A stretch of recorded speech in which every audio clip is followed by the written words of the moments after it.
ప్రధానమంత్రి నరేంద్ర మోడీ పాలనలో రక్షణ వ్యవస్థ పటిష్టంగా మారిందని ఏపీ బీజేపీ రాష్ట్ర అధ్యక్షురాలు పురంధేశ్వరి విజయవాడలో అన్నారు. అమరులైన వీర జవాన్లకు ఆమె నివాళులు అర్పించారు. 41 మంది భారతమాత ముద్దు బిడ్డలు విధులు నిర్వహిస్తుండగా పొరుగు దేశం వారు చేసిన ఉగ్రవాద దాడిలో ప్రాణాలు కోల్పోయారని ఆమె అన్నారు. 2014కు ముందు సైన్యంలో ఉండే అస్తవ్యస్త పరిస్థితులు ఇప్పుడు పూర్తిగా మారాయని ఆమె తెలిపారు.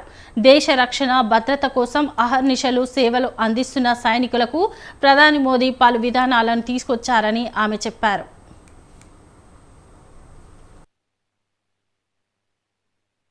భారత్ మాత ముద్దు బిడ్డలు భారత్ మాతను రక్షించుకునే విధిలో భాగంగా వారు జీవితాలని వారి ప్రాణాలని కోల్పోవడం జరిగింది.